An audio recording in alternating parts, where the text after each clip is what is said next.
¿Cómo andan, queridos teófilos, queridas teófilas? Vamos entonces sí enseguida a hablar de los laicos, aquellos fieles cristianos bautizados que tienen su misión particular dentro de la iglesia. Hasta el momento vimos la jerarquía eclesial con los clérigos a la cabeza, vimos la distinción entre iglesia universal e iglesia particular, cómo cooperan los obispos para la misión de esta iglesia universal en el mundo, cumpliendo su tarea como obispos de una iglesia particular. Vamos entonces a achicarnos, como siempre, para que aparezca, ahora sí, se supone.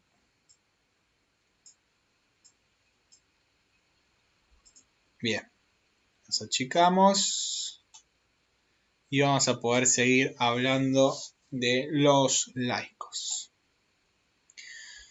Nuevamente yendo al Catecismo de la Iglesia Católica, yendo a la Lumen Gentium, que es uno de estos documentos del Concilio Vaticano II, Concilio Ecuménico que dijimos, la Iglesia define a los laicos o da a entender que los laicos son todos los cristianos excepto los que pertenecen al orden sagrado y los que no pertenecen al estado religioso reconocido en la iglesia. Ya vamos a ver de qué se trata y vamos a hacerle alguna notación marginal a esa cuestión. Son los cristianos que están incorporados a Cristo por el bautismo, eso está claro, como todo bautizado, formamos parte del pueblo de Dios, como todo bautizado, y participamos a la manera de Cristo en sus funciones como sacerdote, profeta y rey, como todos los bautizados. Hasta acá, nada distinto a un fiel cristiano en general, sea clérigo o laico, excepto por esta cuestión de que no participamos del orden sagrado. Pero para no vernos de forma negativa, es decir, por lo que no tenemos, los laicos en realidad participamos o tenemos como vocación propia buscar el reino de Dios ocupándonos de las realidades temporales y ordenándolas según Dios. ¿Cuál es nuestra tarea? Hacer presente que el reino de Dios se haga presente en las realidades temporales, favoreciendo que las nuevas relaciones que nos propone Dios como miembro de este pueblo con la humanidad y con el entorno, con el ambiente, se hagan según el proyecto de Dios, ¿no? Entonces cada uno iluminará, ordenará la realidad temporal que le corresponde ordenar e iluminar por su profesión, por su vocación, por su modo de vida, por cómo desarrolle su existencia, según el proyecto de Dios. El médico como médico, el doctor en filosofía como doctor en filosofía, el abogado como abogado, el juez como juez, el docente como docente, el político como político y así sucesivamente. El padre como padre, la madre como madre y así sucesivamente. La iniciativa de los cristianos laicos es particularmente necesaria porque en el fondo es complementaria, les volví a decir, a la función de los clérigos. Los laicos no significa que no ayuden a los clérigos a regir la iglesia. De hecho, usando esa misma imagen de que el Papa es expresión del colegio episcopal, el obispo es expresión de su iglesia particular, y en esa iglesia particular están los laicos, asesorando a los obispos, ayudándolos cada uno en su materia. Por ejemplo, un sociólogo puede favorecer la comprensión del clero de una iglesia particular con respecto a las problemáticas, o un antropólogo con respecto a las problemáticas que sufre esa porción del pueblo de Dios, ¿no? Problemáticas sociales, económicas, políticas, y favorecerá entonces una buena medida pastoral para llevar a cabo el reino de Dios, o permitir que el reino de Dios se haga presente en esa realidad, ilumine esa realidad para transformar esa realidad de muerte quizás en una realidad de vida, de esperanza, de resurrección. Se trata de... Los laicos tienen semejante tarea, son los encargados de introducirse en las realidades sociales, en las realidades políticas y en las realidades económicas. Vuelvo a insistir, no significa que los clérigos no lo tengan que hacer y por lo tanto estaría mal que el Papa hablara de la realidad económica mundial y financiera mundial. No es lo específico. No significa que tampoco los laicos, al no ser específicos, regir la iglesia, no asesorando, mejor dicho, a los clérigos, no estén de alguna manera corrigiendo, cogobernando con los clérigos. Cada uno tendrá la función, el otro lo asesorará, ¿no? De manera cruzada, por así decirlo. Los clérigos a los laicos en su función y los laicos a los clérigos en sus propias funciones. Los laicos son aquellos que sí tienen que impregnar la realidad temporal, social, política y económica con el Evangelio, ¿no? Con su modo de vida particular. De acá podemos ver entonces que la Iglesia tiene el derecho, como cualquier otra religión, a expresarse con respecto a las realidades sociales, políticas y económicas. De hecho, los profetas del Antiguo Testamento hacían esto: Jeremías, Isaías, Oseas, Habacuc, Ageo, Sofonías. No hacían más que leer la realidad social, política, económica, religiosa, cultural, según los anteojos de la doctrina judía, ¿no? Según la manifestación de Dios al pueblo judío. Los cristianos no haremos lo mismo desde la perspectiva cristiana, los musulmanes desde la perspectiva del Islam, los budistas desde el budismo y así sucesivamente, y los ateos desde su comprensión de la inexistencia de un Dios. Los agnósticos desde la incapacidad o de poder decir si Dios existe o no existe, como un Dios trascendente, no accesible a lo inmanente, ¿no? O de los inmanentes, de parte de los inmanentes. Semejante tarea tienen los laicos dentro de la iglesia. Siempre en la iglesia se ha remarcado la tarea de los clérigos, ¿no? Y uno entonces piensa si la iglesia no estará siendo un poco clericalista, viviendo más el sacerdocio ritual que el sacerdocio existencial de Cristo.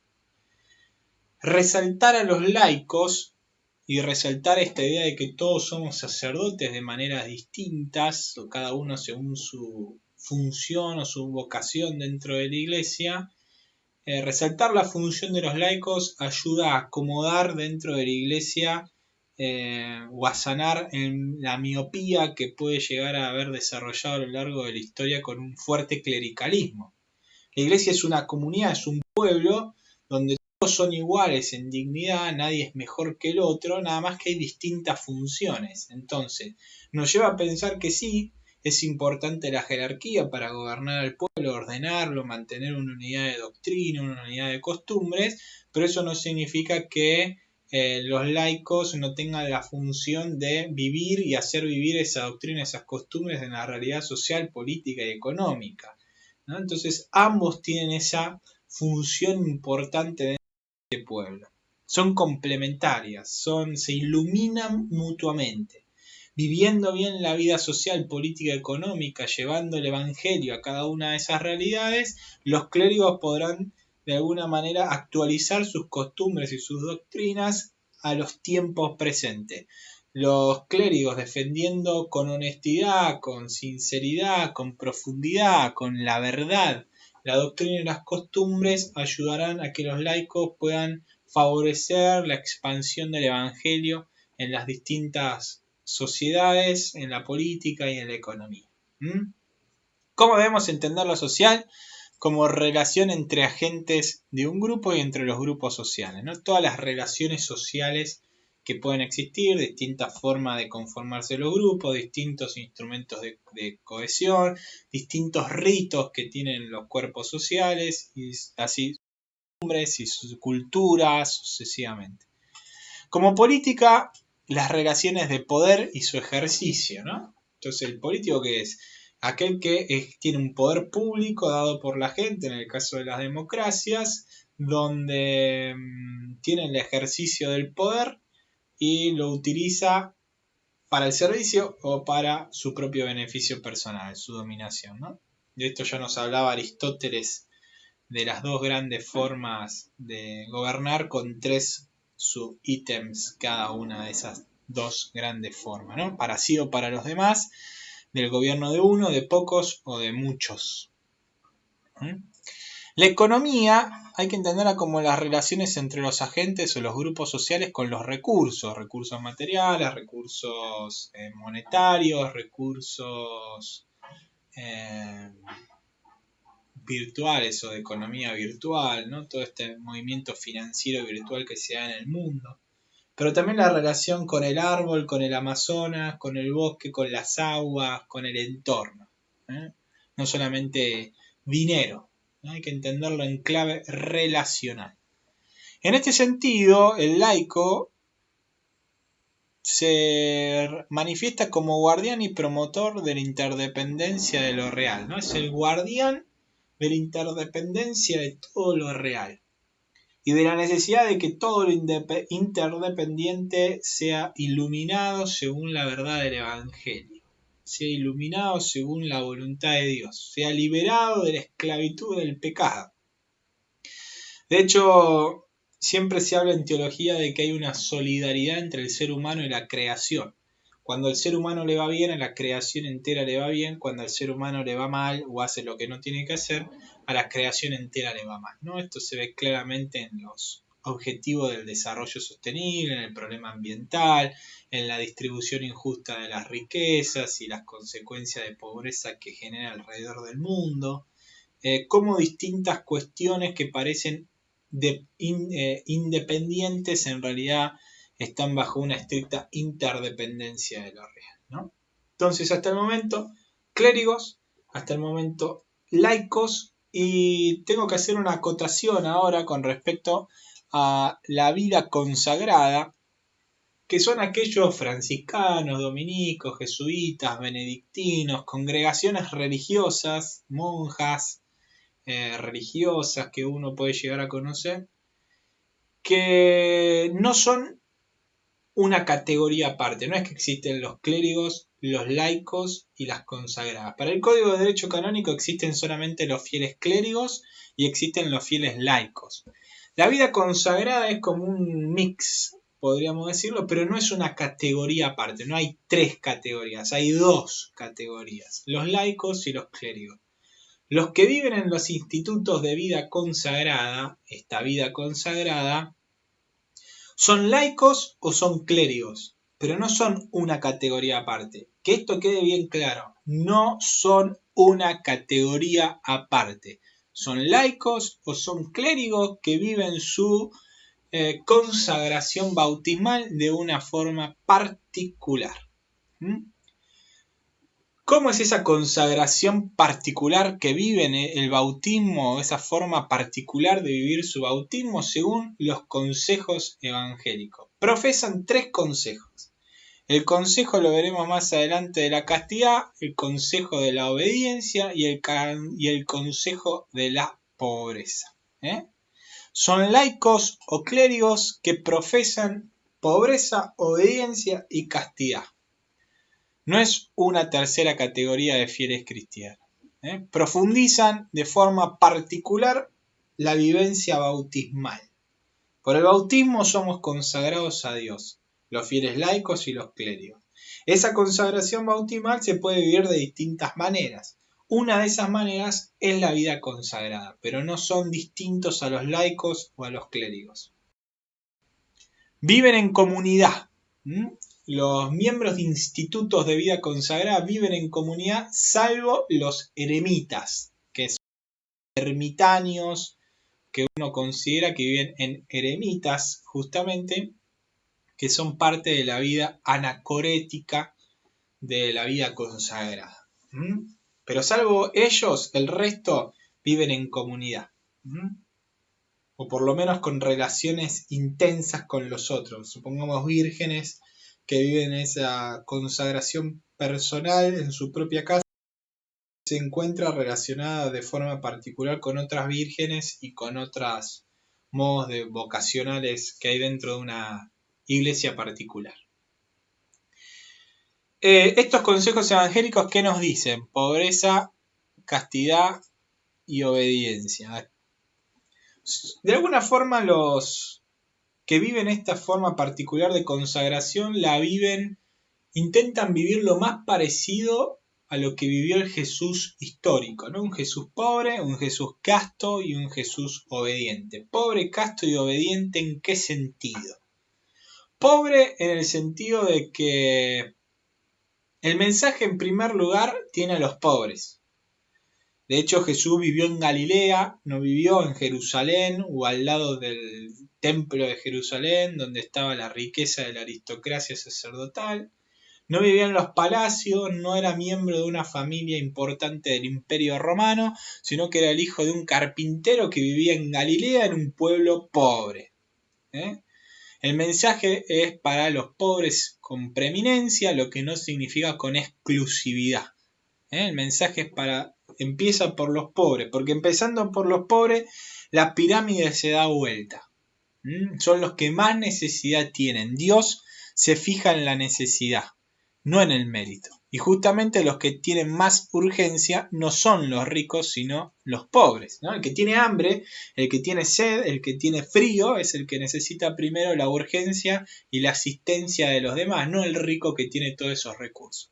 Seguramente el rico va a tener otro tipo de necesidades que no van a ser materiales, sino necesidades más bien de índole espiritual, filosófica, del sentido de la propia vida, de tentaciones distintas, de individualismo, de acumulación de riquezas, pero no material. Los bienes de la tierra son de todos. Por ejemplo, nos habla la pobreza de eso. La propiedad privada es un derecho natural, va a decir la Iglesia, y lo vamos a ver en doctrina social de la Iglesia, pero es un derecho supeditado al bien común. De alguna forma, que vivan la pobreza los miembros de Instituto de Vida Consagrada nos muestra que la propuesta de Dios es contracultural, es decir, da vuelta a la pirámide, pone por preeminencia a los pobres sobre los ricos, pero no de forma excluyente, sino justamente porque necesitan los pobres más apoyo, más una distribución más equitativa de las riquezas. Y a su vez también para demostrar que los bienes son de todo, la creación es de toda la humanidad, no simplemente de aquellos que tienen el poder de regirla o de usufructarla. Cuando hablamos de castidad, hablamos de una donación total del ser humano hacia Dios, ¿no? Nos muestran que Jesús era aquel que estaba entregado existencialmente a Dios en cada palabra y en cada gesto que hacía. De alguna manera, el miembro de un instituto de vida consagrada, al profesar la castidad, que se va a traducir en celibato también, no se van a poder casar, ni tener pareja, ni hijos, es un signo de que todo está creado en relación con lo trascendente, que el ser humano está creado para Dios, que el ser humano va a encontrar su fin, su plenitud en este Dios, que la vida tiene que ser una vida donada a Dios. El padre donará su vida también a la manera y la madre viviendo el día a día la donación a su hijo. El médico lo hará así, el religioso donará su vida a la comunidad que tiene alrededor en primer lugar y después a la humanidad en general. Es signo de lo que nos vamos a ver en el cielo. En el cielo no existen, dice la teología clásica, las relaciones o esas categorías de matrimonio, por ejemplo, ¿no?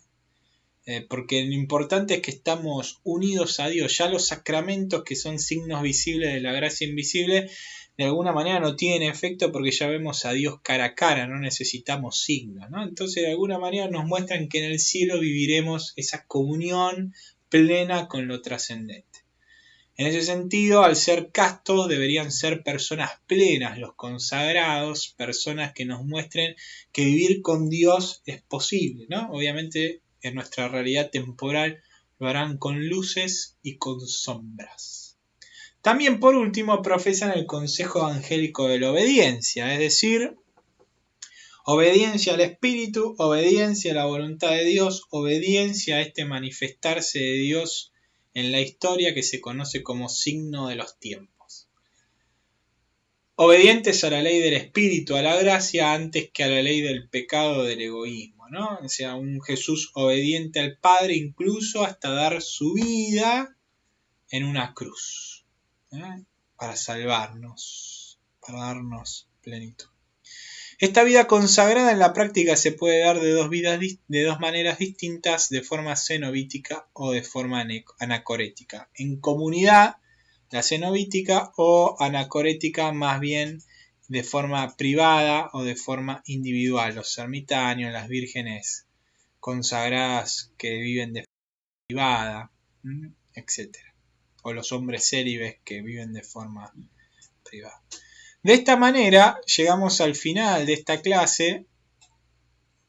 Pudimos responder quiénes constituyen la iglesia, cuál es la misión, vocación o función en ella de cada uno de estos. Resumen general, a saber, todos los bautizados son parte de esta iglesia, los clérigos son fieles cristianos bautizados que han recibido el sacramento del orden, tienen la función de enseñar, de regir y de celebrar los sacramentos, caridad pastoral rigen, predican la palabra, su función profética, y gobiernan la iglesia, como ya dije, de regir, y celebran los sacramentos como función sacerdotal. Los laicos tienen la tarea, fieles cristianos bautizados, de hacer presente el reino de Dios en las realidades temporales, en la realidad política, en la realidad económica y en la realidad social. La vida consagrada son aquellos fieles cristianos que viven su consagración bautismal de forma particular, profesan consejos evangélicos, la castidad, la pobreza y la obediencia, viven en comunidad generalmente, si no pueden vivir aislados, en una vida más bien anacorética, y no son una categoría aparte, sino que son laicos o son clérigos. Con eso ya tenemos que tener una noción básica de quiénes constituyen la iglesia, cuál es la misión de los distintos miembros de esa iglesia. Una iglesia que es universal como iglesia global, donde hay porciones que son las iglesias particulares que tienen todos los medios de la salvación. La iglesia universal la rige el colegio episcopal con el papa a la cabeza, y hay un órgano visible que la rige, que es la Santa Sede, donde están los cardenales, ciertos obispos y algunos laicos también trabajando a nivel internacional, y cada iglesia particular está regida también por su obispo y por un consejo presbiteral que se arma el obispo para que lo asesore, lo acompañe, con el apoyo de los laicos que le dan a conocer la realidad social, política y económica. De esta manera, entonces, culminamos con esta sección de quiénes son o constituyen los miembros de la iglesia. Nos vemos entonces en una nueva oportunidad la semana que viene.